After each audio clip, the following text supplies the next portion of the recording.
ثم قال النبي: وإذا جاء آخر ليلة من رمضان أعتق الله فيها ما لم يعتق في غيرها. قال واحد من الصحابة: أهي ليلة القدر يا رسول الله؟ قال: لا، ليلة القدر لا، ليست هي. قال: إذا ما هي؟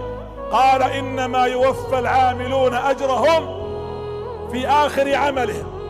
هذه الليلة الله من قدرها العظيم أتحداك تقدر ما فيها من الفضائل والبركة.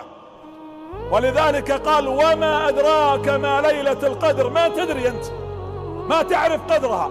ثم قال: ليلة القدر إيش؟ قال: خير ولا مثل؟ خير يعني أفضل من كم شهر؟ 1000 شهر. كم سنة تطلع؟ 84 سنة. يعني السجدة والركعة فيها كأنك سجدت وركعت لله 84 عام.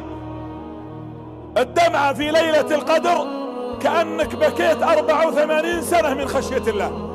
الصدقة في ليلة القدر كأنك تصدقت 84 سنة.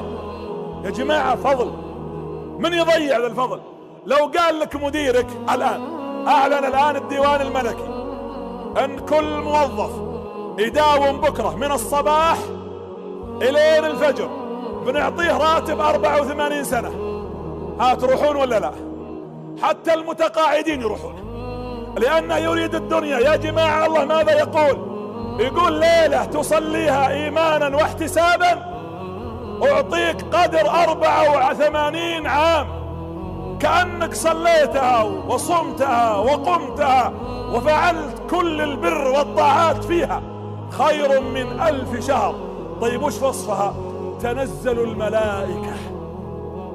الملائكة مو بواحد، عدد.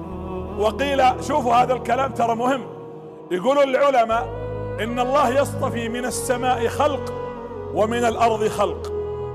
يصطفي من السماء ملائكة ما يعرفون مين، يعني زي المنتدبين، الملك فلان الملك فلان الملك فلان الملك فلان. أنتم تنزلون ليلة القدر 1436 في الأرض، هذا اصطفاء. طيب من ينالها من أهل الأرض؟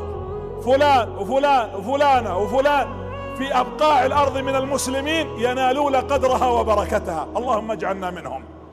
تنزل الملائكة ومن معهم والروح جبريل. ترى جبريل منذ أن مات النبي صلى الله عليه وسلم آخر ما نزل يوم وفاة الرسول، ثم جلس ينزل كل سنة مرة. جبريل ما ينزل على الأرض بعد وفاة الرسول إلا كل سنة مرة، اللي هي ليلة القدر.